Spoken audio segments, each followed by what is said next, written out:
that is mostly focused on the interpersonal relations of people and not so like political or social violence. In the vast majority of cases, this is going to look like, for example, domestic violence as the result of intermarriageal problems, or like alcoholism, as is many novels. Or secondly, this is going to be people exploring their new desires, like sexual desires, generally speaking, exploring their sexuality and exploring like other aspects of love, sexuality, in the interpersonal struggles that they have that are connected to interpersonal violence, for example, fused with their friends, relatives, with their lovers, etc. Secondly, why this is uniquely needed in school, I would say that this is not the 19th century in which like we have to have the B talk when you are 18 years old. We live in a hyper-technological age in which there is a massive degree of coercive and highly propagandistic forces, for example, in social media, generally speaking, that present overly simplistic, highly sensational, and biased ways which people understand the way in which they should be treating other people, especially when it comes to sexual relations. In the vast majority of cases, teenagers get sexually curious once they reach puberty, like 13 or 14 years old, and the first thing that they automatically do is they Google things. In the vast majority of cases,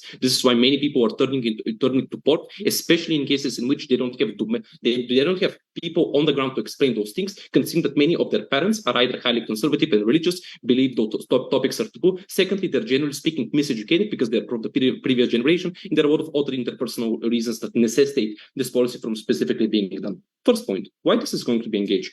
I would say that in the status quo, there is a massive problem of students not paying attention, because in particular, it feels that the material that is being presented is not relevant to their real life. I would say that those topics about interpersonal violence that, for example, they have seen when they're fighting with their friends, when they have seen their parents fighting, when they have seen instances of interpersonal violence, but they couldn't quite conceptualize, is something that is going to be interesting generally to them, especially since most teenagers are like high on hormones, are very impulsive, very angry and frustrated, in which to talk about violence. But secondly, specifically about sexual relations, I would say at the time in which you are growing as a person, physically and mentally, you have new desires that you don't quite understand, you're still trying to learn about yourself. Generally speaking, this is going to be something that is very interesting to you by virtue of the material. Secondly, I would say specifically in art and literature classes, I would say those are the classes in which the vast majority of people pay attention, because they're not about like learning stuff in one particular objective way, like mathematics or other classes. Rather, they're about your own subjective interpretation. Teenagers, especially when they're insecure and still forming their views, really care about expressing themselves and having discussions. This is why like most people pay attention in literature and artistic classes, because it allows them to self-express themselves. Thirdly, I think in the vast majority of cases, even if you're not initially enthusiastic, there are a lot of groups that firstly are like nerds and really care about learning the curriculum. Or secondly, even if you're not initially enthusiastic, you know how like you're forced to read a novel and halfway through it becomes interesting. So in many cases, it's going to become interesting, or you're going to learn partially something, or a part of that specific novel is going to be interesting. And fourthly, I would say in many cases, you have adequate teachers that are very experienced and capable to present the material in an engaging way that actively encourages discussion, even if the material itself is considerably dry. So I think this is going to be relatively engaging for people. I would say that secondly, this is like to create a lot of meaningful discourse. Why is this the case? The first broad thing that I want to say is that in the vast majority of cases, this is going to be effectively done by teachers. I would say that first, many teachers, especially in arts and literature, are very passionate and experienced about what they're teaching, because like they have decided to like study this, which is like forsaking themselves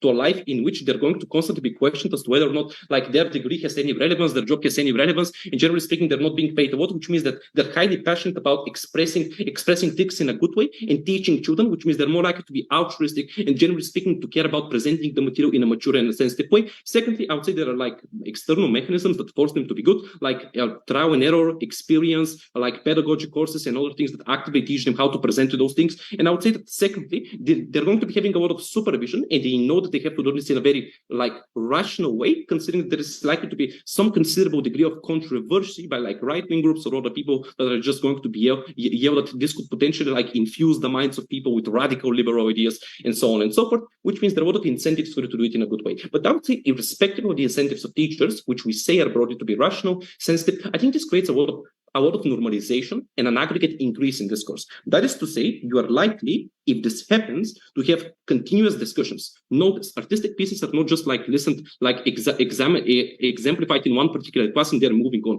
In the vast majority of curriculums, you have like 10 pieces across the year. You're discussing them in multiple classes. You're actively encouraging people to be participating in the discussion, and we have proven an incentive to participate in the discussion. You have a continuous back and forth between people. The teacher, in the vast majority of cases, is encouraging participation, because in literature and art, there is no objective answer, which means you have to analyze a white plateau of subjective interpretations of that specific piece. And I would say that this trickles down outside of the discussion, because you're likely to have literature projects with people in literature projects with like your students, you're likely to have homework on that particular stuff, you're likely to discuss it outside of class, which necessarily means that you're better able to specifically normalize this and increase the aggregate amount of discussion that is happening in that particular thing. Before I continue on to the impacts, I would gladly take a point from closing. Yes? Yeah, your assumption that teachers are good doesn't take into account the fact that normally teaching is a low-paid job, and so the people who went and did it are people who couldn't get a high-paying job. You don't live you live in a land where teachers are super engaging and amazing. If you have done a degree for multiple years, you are relatively an intelligent person that can do critical thinking and has a host of other skills. If comparatively to getting a high-paid job, you have chosen that, you are likely don't care about the money, you are likely passionate and altruistic and genuinely wish to help the people. Like, I just fucking hate this in debate in which every single analysis of characters is just those selfish and cynical actors. This is not in the vast majority of cases true, especially for teachers. First point, discourse on aggregate is good because you learn more about how those things specifically work. You listen to different interpretations, and most importantly, you are better able to call out specific problematic things. Many children, how should I say this, are really fucking stupid. They are immature. They have false conceptions of what it means to meaningfully consent, false conceptions of what it means to necessarily hurt somebody with like excessively sexual comments, or like generally speaking, hurt them as a person. They also have problematic. They don't fucking understand body autonomy. Like, this is the TLDR, which necessarily means that we're better able to call negative views preemptively before accidents happen. So I think this is a very good thing. But secondly, I would say better being normalizing this, better being able to understand how this specifically works, because in literature, you're uniquely able to capture the thought process and the experiences in very intimate details of the character. Necessarily means that you're more comfortable to actively come out and to express if you have specific issues, because it's very hard to conceptualize if somebody has made something negative to you, if they have sexually assaulted you, or they have made like negative comments, which necessarily means you're more likely to come out. But thirdly, I would say this counterbalances, and Maria is going to expand upon it, problematic tendencies in social media, pornography, etc. For all those reasons, propose. Great. I'd like to thank PM for the fine speech. Hello, whenever you're ready. Hi, am I audible? Perfectly so. Okay, I'll take PY from closing on 5:30. Do not unmute yourselves, please. PY is in the chat. Okay, starting in 3, 2, 1. Framing. On our side of the house, kids learn about violence and sex all the time. It's comparatively better than on the. Why? How do they learn? They learn through either the internet, literally searching on the topic they're interested. They learn it by other, or other ways, movies, pop culture, literature, these type of things.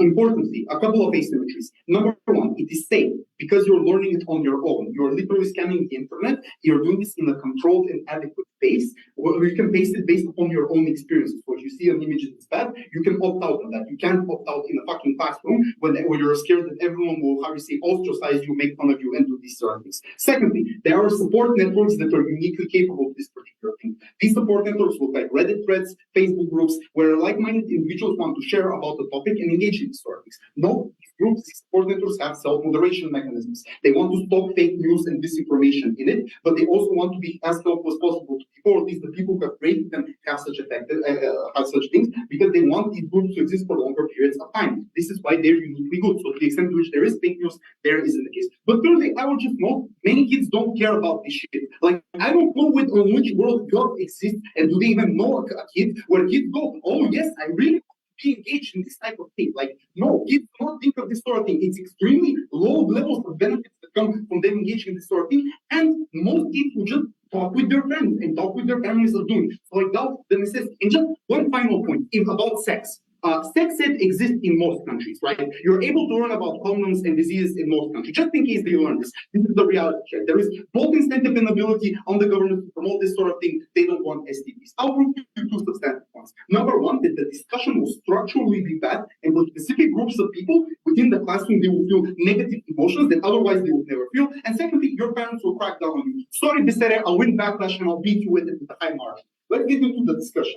Let's analyze teachers. Notice first, teachers are underpaid. COPO, this here is the underpaid. COPO, this here is the structural analysis. Number one, they're not that particularly important voter group winning elections, right? Or at least the ratio of paying to the winning their votes is less than other means that exist in a democratic process, like, for example, giving out welfare or giving out or like policies. Secondly, they're also a minority part of the population, right? The ratio of teachers to the general population is extremely less in this particular case. But you know what's even more interesting? Literature and art teachers are even lesser paid in most countries because they are not as important as other comparative teacher pays. Like, for example, mathematics, biology, chemistry, all these things that are hard and tangible and connected to the economy. But second incentive in this sort of many of these cases, the teachers there, even if they're good, even if they're well, they're still working with kids. Kids are fucking annoying, right? Because they're 14-year-olds. Their brain is low, and in many cases they just do stupid shit like, for example, scream or make fun of you or engage in bullying, which means that the job is overall bad, and your incentives to engage in this is low in these particular things. Thirdly, in many of these cases, the stuff is overstaffed because like in many of these cases, people just don't want to be teachers. They want to engage in other professions like being, doctor, lawyer, or things that make more money in this particular case. But fourthly, in many of the cases, teachers either don't have the tools to deal with this of the discussions, right? Like they can't penalize the kid, or even if they have tools, they're they fear backlash from the parents in this sort of case. So they may write you an F or write you a bad remark, but then the parents gonna come next to you. Why did you do this to my son? And no one wants to engage in this sort of thing because teacher knows this. That's why they have in reality one incentive mechanism, which is teachers choose to be teachers. Number one. Teachers who become teachers in art and literature are failed art and literature students. They don't become so because they want to. They do so because they couldn't find success. This is extremely important reality check because how many people that do this do you know? You study art and literature to become an art and literature person, not become a teacher. But secondly, many of these cases, people just do a course and then become a teacher, right? Because there is a huge supply of this sort of thing. The barrier of entry is low in many of these cases. So this is all of these things. So how is this discussion likely to look like? There are two groups that you should consider. Number one, trolls. Like these are, like I don't have to prove to the structure that trolls exist. You know, as average person, you have trolls in your group. Trolls say hurtful things or just make jokes about this sort of thing. This woman died. It's pretty funny to see this sort of thing, etc. I won't get into too many details because this is street after all.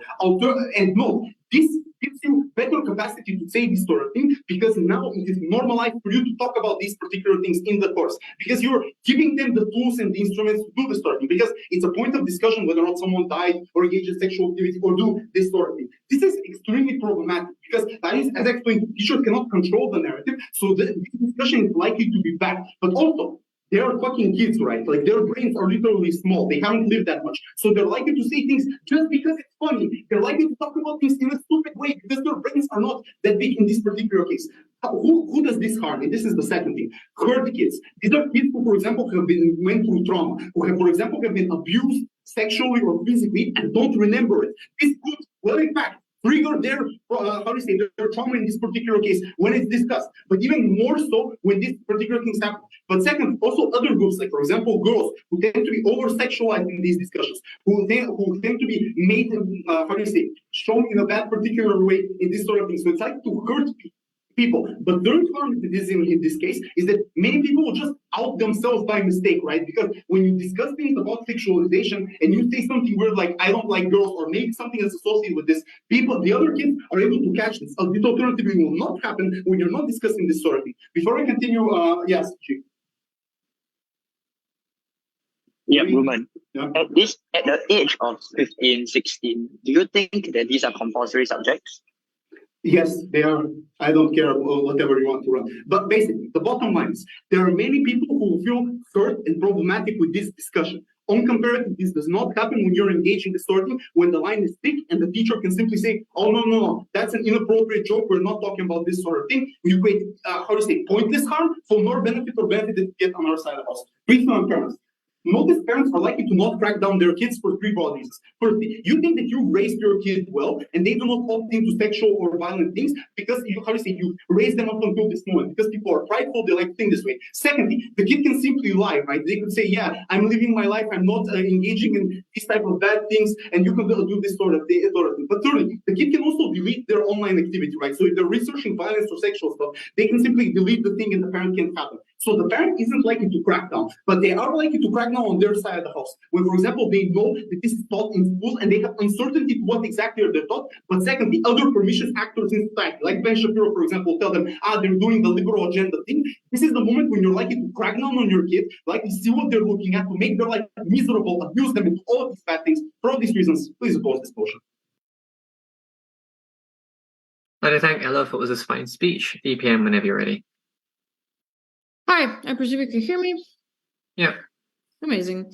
PY's in chat. I take on from closing, and I'll begin in just a sec.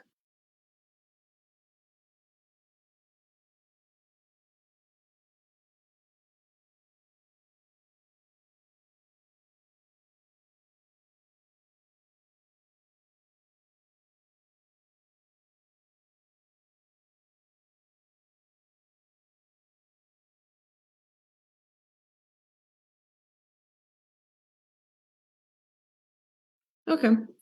Yeah, we'll sorry. No, just a sec. Okay. Starting in 3, 2, 1. It's interesting they say, oh, you have sex ed classes, then proceed to run a case about triggering to the point at which you cannot opt out of those sex ed classes if you have them. So I'm unsure what their benefit is to that large of an extent and even what their harm is. Okay, a lot of mitigations and then continuing our case. First on why teachers are generally going to be bad. And they give a lot of reasons as to why they are less paid, they are a small number, they have annoying kids, they have no tools, yada, yada, yada. Firstly, what you have to notice is the characterization we give is slightly more plausible, right? They say, oh, failed artists become so. I want to say the few things. One, if you did study to become a literature person, an artist, whatever, you likely love the thing you do, right? In the terms of, do you love to write, you love literature, you love art. This means you want to share this love to other people, which is like making you do this in a good way, in the sense that you love this like art or literature so much that you want the kids to do so as well. But secondly, not they say you don't have the tools to teach this correctly, but I would say most of the time in university, if you're a literature student, you study such things with sexual themes and violence, which is something that you're used to in a way that you're able to explain it comprehensively. I don't think teachers are assholes and dumbheads. I think most of the time they have a lot of experience and time where they can analyze those works in a sufficient way. But thirdly, even if you don't have the right incentives, we brutalize supervisions will force those incentives onto you, right? Your like a school director and principal will actively push and supervise those lectures, go to classes, maybe check them all, so forth, because they don't want parents to backlash.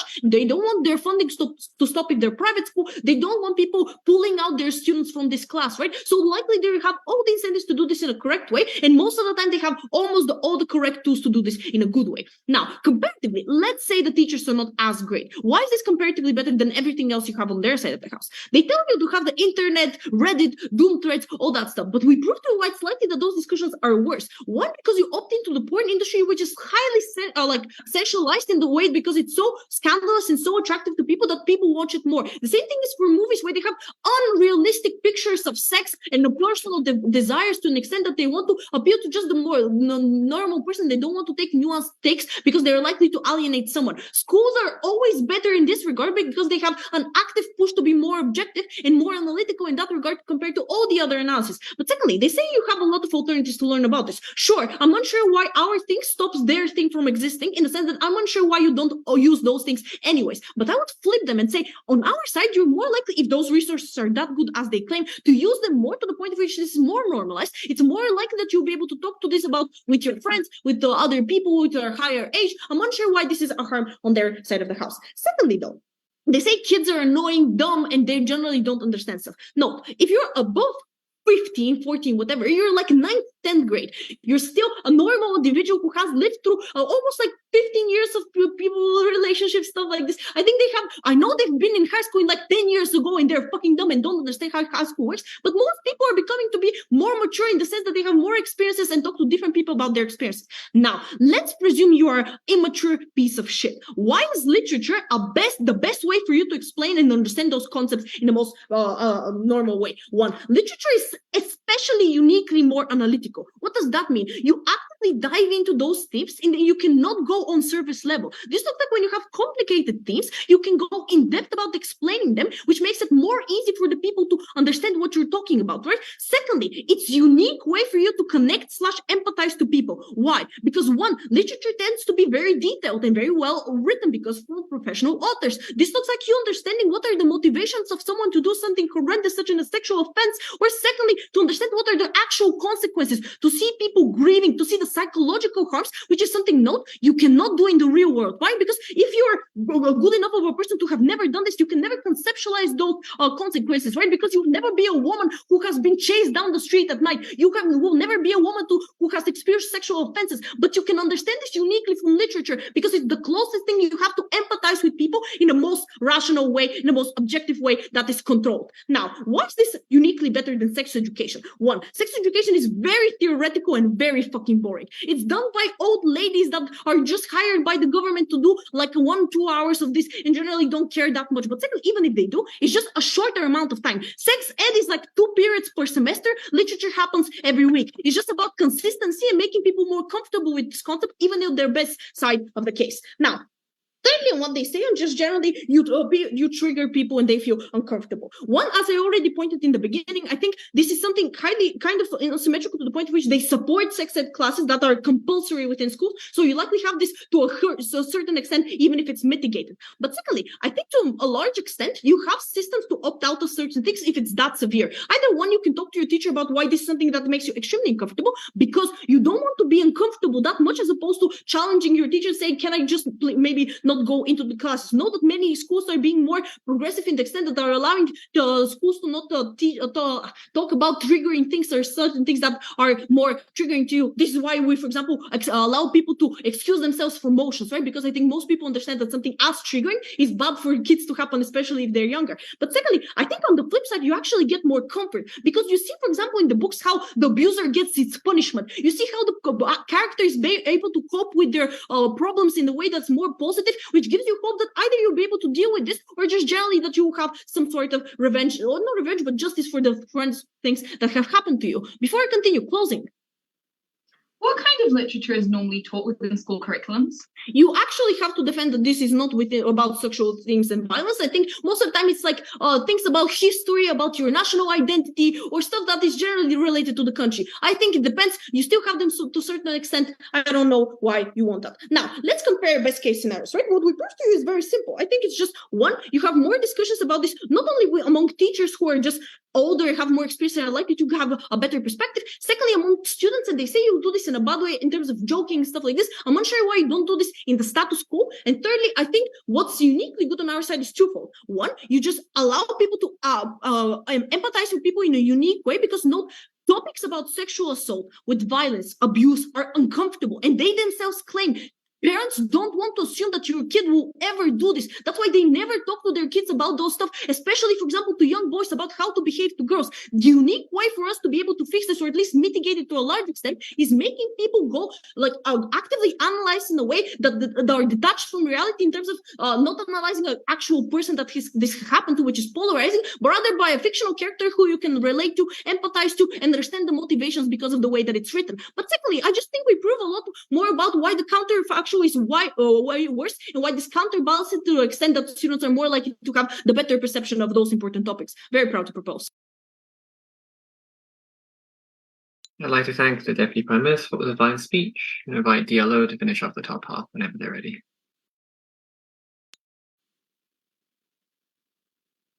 Hi, am I audible? Yeah, perfectly so. Just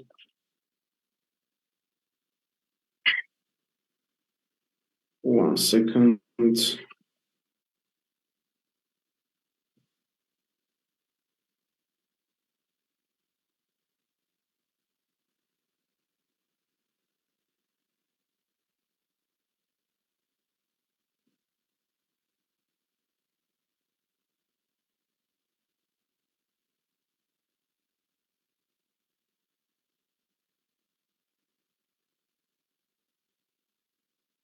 So let's answer the first important question in this round, especially what are the type of arcs that are likely to be chosen to actually be in the curriculum itself?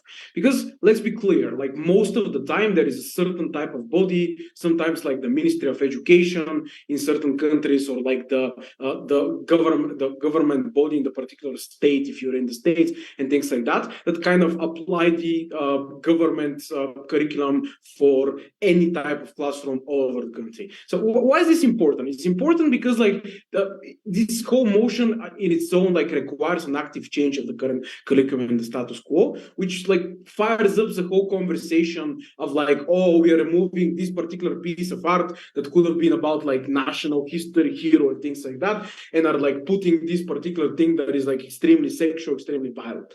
I think that's on its own is going to create like the type of backlash and conversations that are going to significantly limit the amount of works of art that gets to be even in the discussion to be put out there and to be actually talked about in the first place, which is extremely problematic because it limits their ability to really access like the correct stories that can bring out a lot of things about like personal trauma and things like that. Because most likely what you're going to do if you have a lot of people like the conservative, the religious people, or the liberals that are on their ways, you'd like to achieve a certain consensus with the type of arts that are actually worked out. So even if you have the right idea, the implementation of that idea is going to significantly lag to the extent in which you're probably going to choose like the most the least controversial types of arts in the first place that have a little bits of bit and there in the of like the things that you'd like to discuss anyway. But I think what's more problematic is that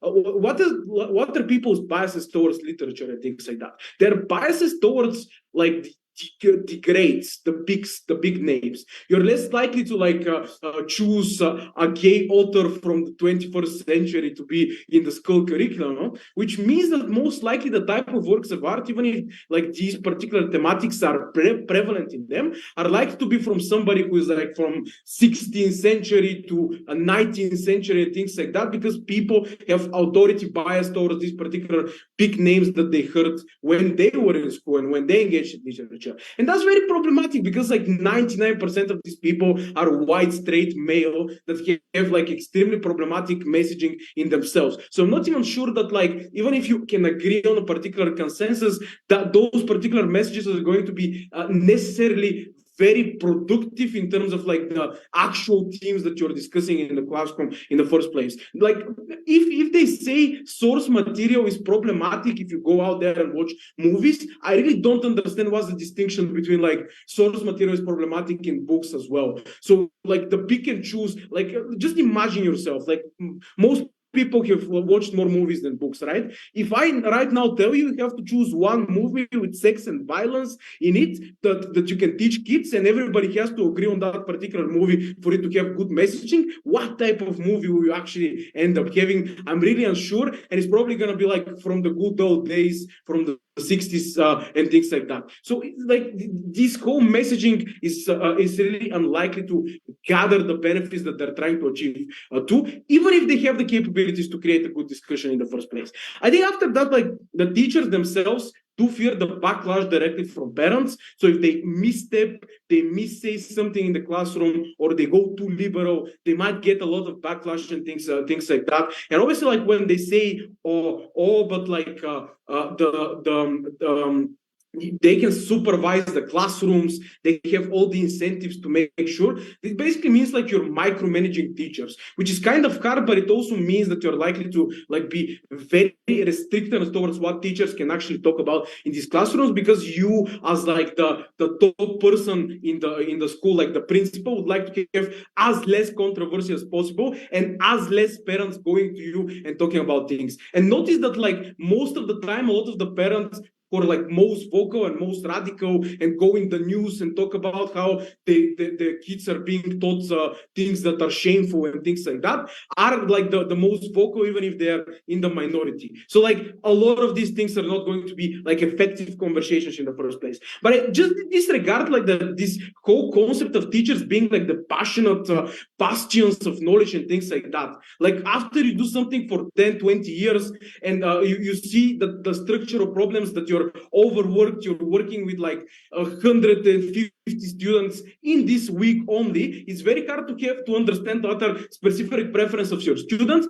It's very hard to create an active like conversation in the classroom when you have 30 people shouting and things like that. And honestly, it's very hard to understand who the fuck is listening to you right now and is actually paying attention in the first place, and they can particularly engage with the maybe good narrative that you have created for yourself. So like most of the time, this is unlikely to happen. Now, why comparatively this means that like none of their things are achieved and it only gets worse. Before that, I'm actually gonna take closing. Sorry, Visar. Yeah, so I agree that teachers get bored, but what do you think their key performance indicators look like? Look, I didn't particularly get that question, but I think another problematic themes, and I think I want to engage with like the triggering part of this, but let me just do the overall comparative here. Look, I cannot guarantee you that kids on our side of the house will have a good like sexual knowledge. There are many problematic stuff. Honestly, like if their idea is porn, like porn is an addictive substance essentially that is banned in some places. In other places, basically like they can never prove to me that like porn that literally jacks up your brain on dopamine is like cocaine is like gonna compare yourself to the small conversations that you might have or might not have in the classroom. So most of the like the problematic things from porn are still gonna be prevalent in your brain as a 14-year-old boy kid, which means that like essentially a lot what is left is like no actual better conversation, no access to good topics on it, and then everything is just like the what lives in the minds of parents. And parents, they overthink these particular things, and if they now think that their kid is exposed to this type of things on a weekly basis, they're far more likely to be like extra prevalent onto their kids, to ask them more questions, to check where they go into particular websites, to make them uncomfortable and things like that. And really only the kids are particularly suffering. And I think that like overall kids who are trying to get into colleges are most likely going to engage with these subjects, even if they don't want to, because they want to get the grades. So they're kind of left with no other choice. I'm pretty happy to oppose this one. Great. I'd like to thank the yellow for the fine speech. No speaker of the top half. It's been a great debate so far. Move to the back half. Member of government whenever you're ready.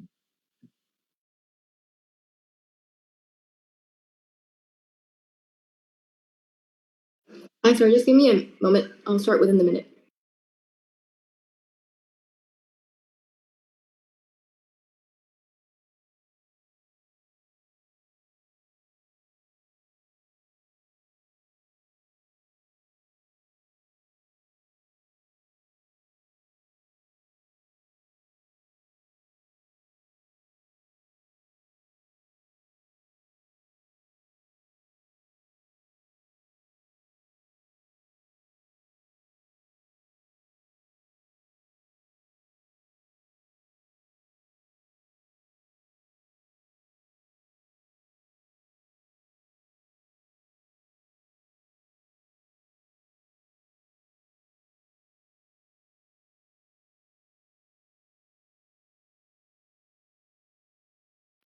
Hi, sorry about that. Okay, POIs in chat, I'll try to pick one at 4 or 5.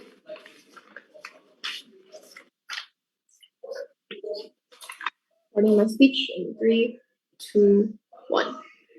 I think the problem with the opening debate is it's honestly still unclear to me why art and literature classes and subjects are uniquely able to shape the worldview of young students in a society where mass media is inevitably still thrusting upon them increasingly graphic, complex topics regarding sex and violence today. 2 angles we want to introduce in CG. Firstly, why are art and literature as subjects specifically able to make young students grapple with these graphic and heavy themes versus any other subject or alternative of mass medium that OG still wants to push?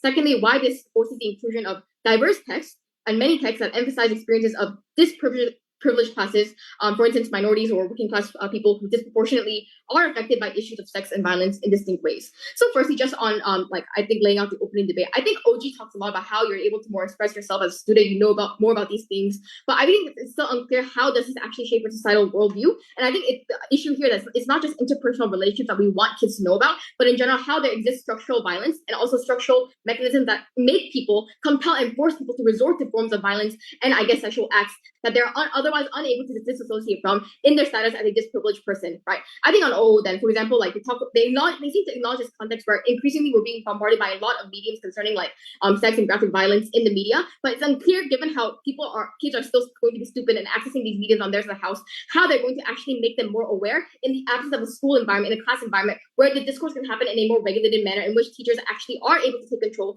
even if it's true that not all teachers know what they're doing, even if it's true that parents maybe don't have the best interest or are able to know what kids are doing in the best capacity possible, right? So I think I just want to characterize this context just to counter against opposition bench on how there currently is this push to decolonize and democratize literature, right? In the sense that art and literature nowadays is not just evolving into only white male views being pushed, but for example, we see a lot more of unseen classes being more visible. For example, like from the perspective of colonized, like in Persepolis, from the perspective of like women, if you see like Margaret Atwood's Handmaid's Tale, these kinds of literature, I think, are showing that there are much more diverse types of people who can be included in the narrative. And I think these kinds of the inclusion of these books are therefore crucial in this current landscape, in which I think you are able to represent a lot more distinct and diverse ways in which sex and violence have been experienced in the past and present. Because I think on OG's world, in the unclear, the unique benefit you have therefore in creating empathy for these groups of people and what that empathy leads to, not just denouncing and not wanting to do violence anymore. Okay, so first thing then are the unique impact of why you actually allow people to understand this privilege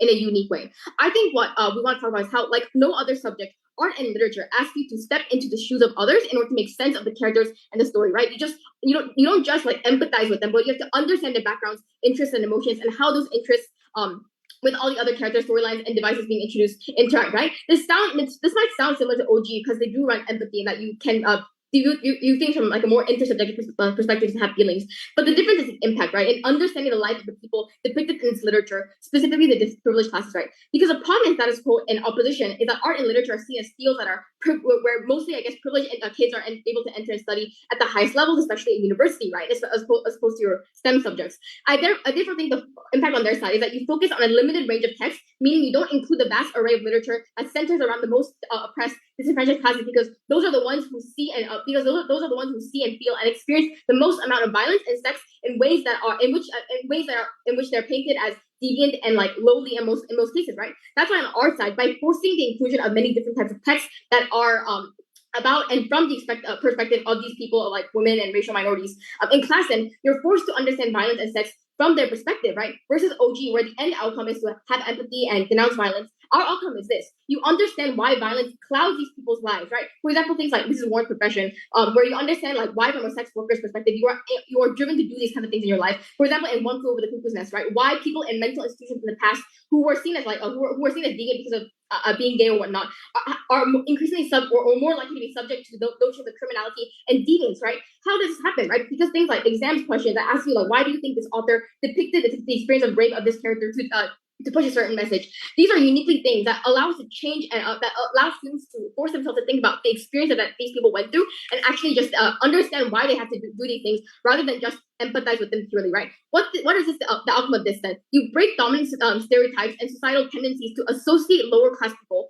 with violence and sexual deviance simply because of intrinsic nature or intrinsic like inherent reasons, right? As a result of this, I think what we do is highlight the structural on the ground circumstances that drive these people to commit these acts. The change that I think uniquely introduced therefore is this, because it matters in the sense that the privileged classes are the ones, when they enter society, are the ones who shape, because of their worldview, actually have the say and decision-making powers to determine what society should look like and what policies should put forth in the future, and their support for certain policies that advocate for social like welfare or like whatever, right? I think in the long run, therefore, by changing the actual mindsets of the privileged to understand that these things happen because of their circumstances, because of the way in which these disprivileged classes are forced to do these things, that's at the point of is this point that you actually teach about humanity and why people are driven to do the decisions they make. Before I move on to POI.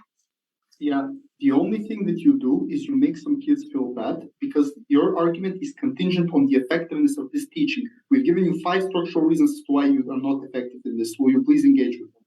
Right. Okay. So talk about the teacher and why, like, in class environments, you don't actually create proper discourse. I think you say a few things, right, about why in general teachers are bad, and like the fact that kids are stupid, and this might force people to have discussions that are like unsafe and bad for them. The problem with this is that it doesn't actually deal with what classes are meant to do, right? I don't think it's fair to say that in a class environment, suddenly you are forced to speak up against your will. The idea here is that even if I guess disprivileged kids aren't able to speak up immediately and like actually force their I guess impose their views on the class.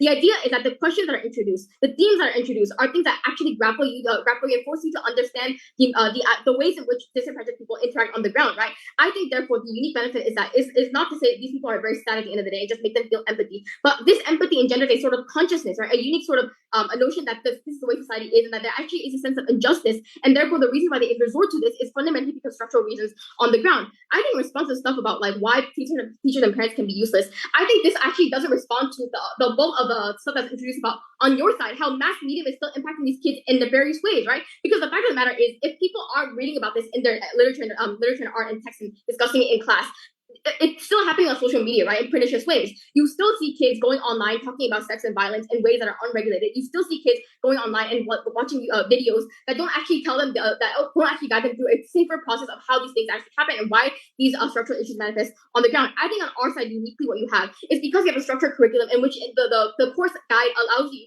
to discuss these things in a safe environment in which you are not supposed to just impose your views, but talk about them in an intellectual capacity, in an academic way that actually makes you think about the characters on the ground. This is a uniquely safer mechanism, given that it actually allows kids to think about how this affects other people and the characters. Also discuss it within the purview of the story, not just your own life. That's a much safer and I think more accessible route to actually discussing these important issues. That's why we're safer.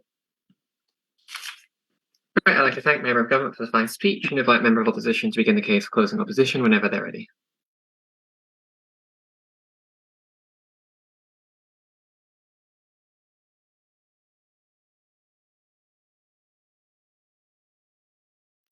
All right, I'm just going to check I'm audible. Yeah, you're perfectly audible. Wait, 1 sec. No, stop. Okay, cool. Great. POIs in the chat only, please, exclusively. I'm going to start in 3, 2, 1. First, what I'm going to do is I'm going to show you what this class content actually looks like, significantly extending on our opening and explaining why the comparative is actually good rather than trying to wash it out. And secondly, I'm going to tell you why governments are likely to push very bad narratives. Think about like the Balkans, where they will push narratives about hating where Serbians are the enemy, and what kind of content they show in like terms of rape and stories along those lines that they use in order to weaponize and demonize the other side. Before that, I just want to do a little bit of rebuttal to what we heard. We hear two things. Firstly, you have to empathize and learn about the other characters. I say this is not a good thing, because what you are telling the children is that they are capable of putting themselves in this person's shoes and identifying to an extent where they can understand and say why they did what they did. What this means is these people think they have epistemic access to these people's experiences and can talk for them. I think this is terrible, because it means that when somebody comes and says, oh, I'm gay and I feel X, Y, and Z, they say, no, I learned in art class and actually it's because of this, and this, and they discount what these people are telling them because they think that they have access to understand. Secondly, we hit the fourth inclusion of more text. I want to destroy this. One, they cannot assume this. That is part of the debate. This is an analysis debate. You do not get to decide what texts are included. Secondly, it's unlikely because we're in a global perspective and not everyone is liberal, so it's not clear to me that we include minorities. Thirdly, there aren't that many people who are from these areas, who are like women and black or whatever, who wrote these kinds of novels or pieces of art for many, many years, and so it's unclear that we have that many of them. Thirdly, fourthly, rather, it's unclear why you need this kind of art for their motion. Why not just include Jane Eyre? It has no sexually explicit parts. I have no idea why this is specific to the motion, and so it does not stand. And fifthly, it really assumes the absolute best kind of curricula with like questions that are super deep and really show learning, blah, blah, blah, blah, blah. That's okay. Just note that the likelihood of this happening is very, very small, making the impact of this case similarly very great. Now that out of the debate, really, let's talk about what this class content actually looks like. So number one, just to be clear, we think that it's probably a panel of experts who choose this content, who are part of the education system and are appointed by the government. Three things. One, it's probably very old content. We already hear some stuff about this from OG. I'm going to extend it a couple. One, it's probably just seen as literally very good art. The people who are experts have learned art, and what they think of as good art doesn't necessarily align with what a teenager thinks of as good art. They just have different understandings. They have different, they've learned a lot more about what good art is. They have way more access to like what brushstrokes you use, what kind of templates you do, etc., etc. And that means that the kinds of content they choose just isn't appealing to youngsters, and it's often very old because that's how you learn the basics of this stuff. Second, it's likely to be very majoritarian. Why? Because one, the panel is probably old white men who want to choose things that just look like them, that seem like them, that they can identify and talk about their kinds of problems and struggles. And so that's what's natural to them to put. That's what they read for their own fun and what they think other people will find fun. Moreover, they also probably don't want to, there's probably a lot of existing research about this, which means it's much easier for teachers to actually build a curriculum around it. You're not doing this from zero. There's probably a lot of university stuff. There's probably a lot of interpretations. So students can actually access this and do something about it. Like, students are not that intelligent, right? They're not expected to have the tools to make deep research. If you give them something that has no research about it, you're asking them to do something from zero, that's much, much harder for them. You need to give them sources and things they can base on. Secondly, it's often much easier to avoid parent criticism this way. Most of these books are well known and the parents have actually read them, and they know that there are things like serious sex scenes, which they might not think that are appropriate for their children, or literal murder, or very graphic violence, which they just don't feel comfortable with their kids consuming. And this, you're going to come under a lot of backlash, also at the political level, right? So even at the level of politicians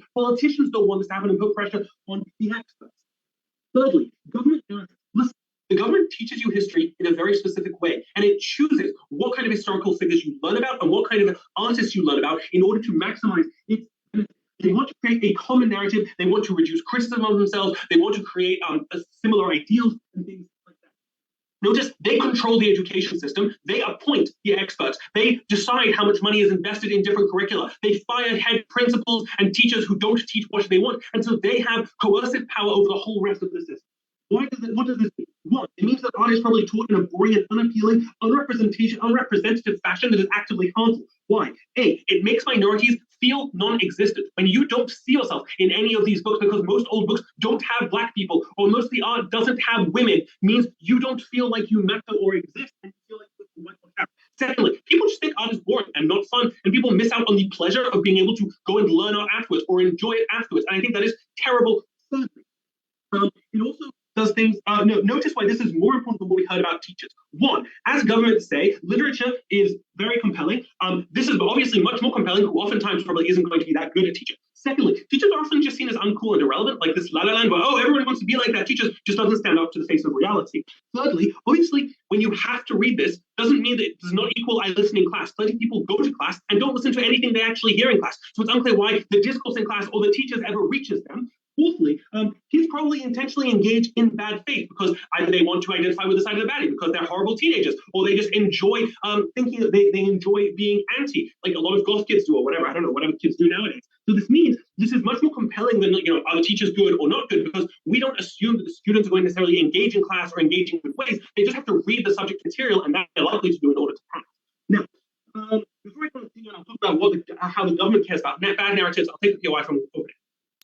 Even if the book is very conservative and very old, you can still have modern interpretations. For example, the teacher pointing out that the male character acting and seducing the person is actually bordering sexual assault. So even if assault. Thank you so much. Notice what I've given you about the political analysis just shows that this is a very, very dependent on where you are, and there are going to be plenty of politicians and people in charge of the departments of education who tell teachers actively not to teach these things. This is crucial, right? Teachers, they expect them to be liberal, amazing.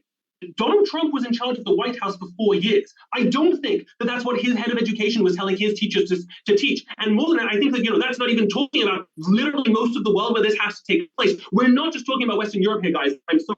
Okay, cool. More than that, I also think that the kinds of governments who use this go beyond just the things we've talked about. We're also talking about governments who literally committed atrocities, right? Like what happened in the Balkans. We're talking about clubs or in Burma, and we're talking about governments whitewashing these crimes or showing that they're not that bad. Why do I think that they want to do this? One, because they want to put in the narrative, they want to push the narrative that this behavior was legitimate. How do they do this? By A, painting themselves as good, talking about the sacrifice these people made when they died, in the art of that person throwing themselves onto a grenade in order to save their friends, in order to justify these things and paint themselves as heroes. Secondly, in order to demonize the enemy and increase fear. When you talk about how these people murdered a village of your people and look at the art about this or the literature about how these people did these evil acts, this demonizes the other side and makes people hate them. How does this actually change on our side of the house? One, emotion. When you actually have work that reflects these kinds of things, they're far more emotionally charged, like dry descriptions from a very high level. Secondly, it's much more extreme. These are far more extreme detections. And finally, there are fewer, this allows access to a lot more demonization. Thank you. Great. I'd like to thank the member of opposition for what was a fine speech. Invite Government Whip to summarise proposition bench when they're ready.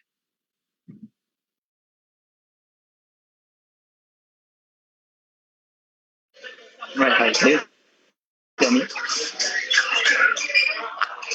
We can't hear you. There's a lot of background noise. Okay, that one it can't be helped. I'm in a cafe. So I'm sorry.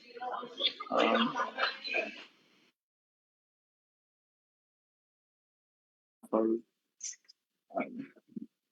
No, I'll just move on. Okay.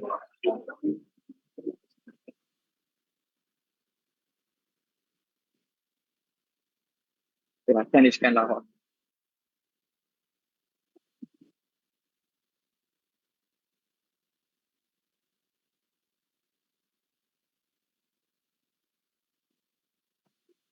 right. Oh, I should also say sorry because this is streamed. There will be mentions of sexual assault in the speech. Also spoilers for a movie. I hope that's okay. Yeah. Starting in 3, 2. Sorry, Roman, suck it up. Starting in 3, 2.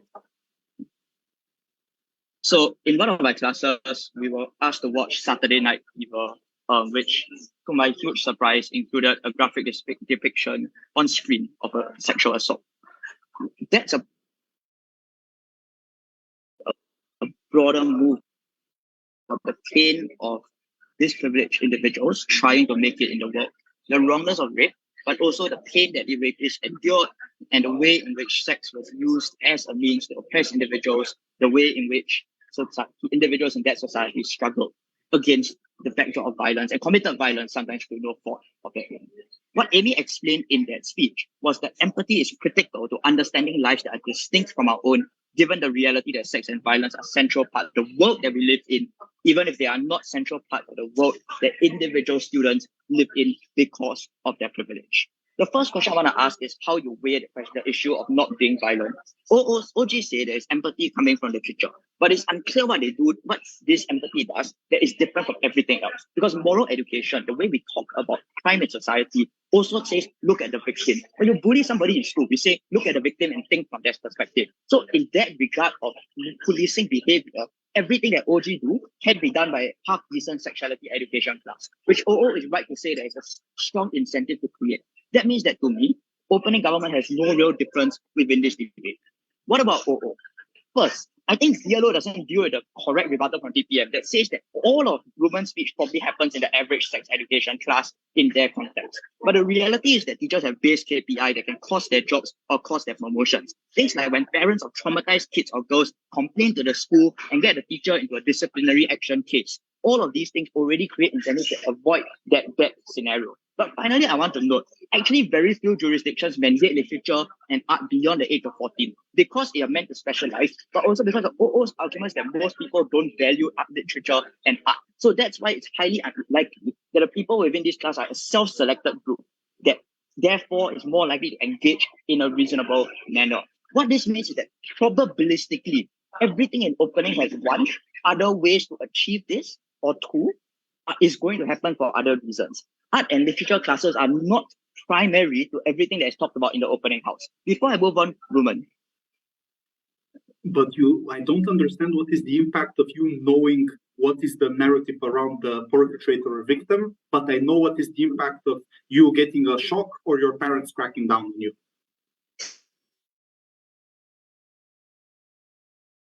Listen to Amy and try to understand the accent, you'll understand. The extension from cloning government is how we prevent people being horrific in the status quo. But before that, I want to do a CO, sorry. They say basically two things. The first is that there might be some form of backlash. The second is that there might be some form of not being represented. The first thing I want to note against me not being represented is Amy proves that you're more represented, and if I prove that, I will flip this point on closing opposition.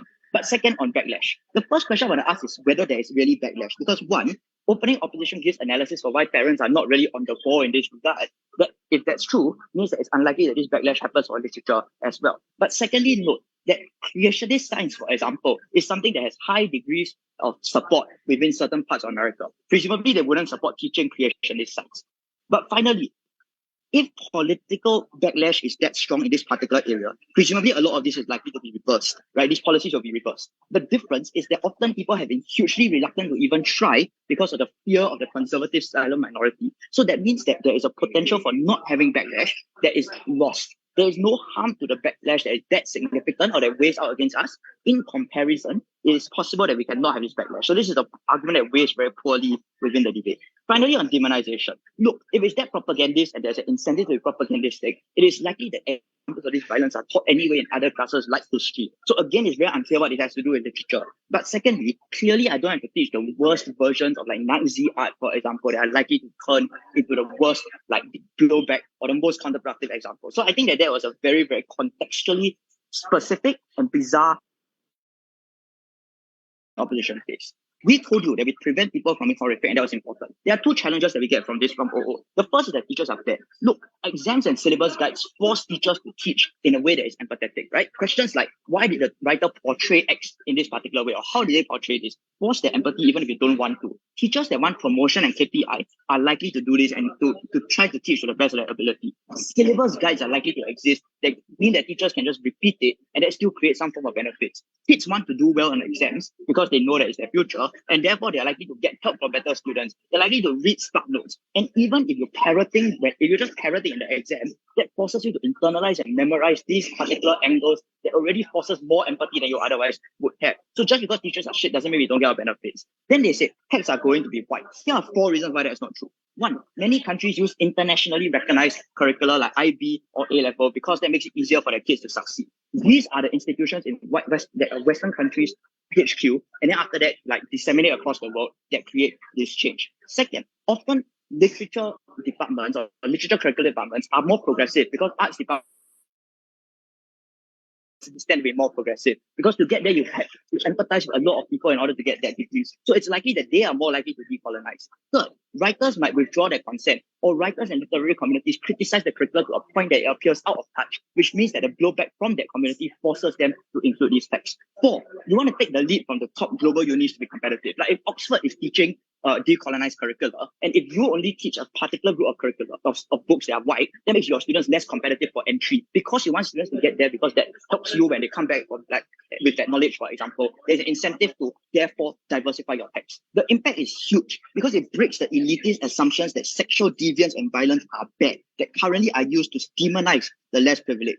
Black Lives Matter, for example, once it's violent, people are like, violence is a no-no, so this is clearly just radical. Sex workers, people are like, that cannot be a legitimate way for you to live your life. Things like crass means of speech, swearing more in the way you talk, right? Or using sexual analogies to get a point across. Like, there's a reason we don't call it the massacre of Nanking, but the rape of Nanking. The fact that some people use this in the absence of having better or more posh vocabulary in order to get their points across. These are all things that uniquely are specifically common in the life of people, and that we exclusively teach in closing government. We force them to empathize with these particular forms of speech and expression that otherwise you would not be forced to empathize with on that side of the house. That's important because these are people who are going to vote, who talk to people around them, who have power and create a ripple effect by sharing these perspectives, who make policies, who donate. CEO's only response is to say, now you feel like you can talk for them. That's an argument against teaching any empathy with someone else. But also, this is why we need to actively include it so that there's many perspectives and you know you can't speak for everybody. That's why we had the only unique extension in this debate that was relevant to the motion we propose. Great. I'd like to thank the Government Whip. It's a very fine speech. I invite Opposition Whip to close the debate for Opposition Bench and the debate as a whole. I will say I think your microphone is a bit directional, so if you turn your mouth away from the laptop, we can hardly hear you. So if you could make sure to keep looking at the camera though, so we can hear most of your speech, that would be great. Thanks. Okay, I'll do my best. I hope that Misha's speech was understandable. Beginning my speech in 3, 2, 1. Very simple in my speech. I'm going to contend with governments and explain why we think that they do not receive any of their benefits, given that they have not correctly engaged with the characterization of what kind of content is going to be taught, and actually analyzing why it is likely that these sorts of messages that they want to bring across are going to happen. And then I'm going to way above the woe and show that why we show greater harms occurring to the individuals within the debate. Let's begin with CG because they just spoke, so we might as well let them hear first. First of all, this weird attempt of theirs to mitigate all sides of the debate by saying that only kids who opt into literature classes learn literature at a high age.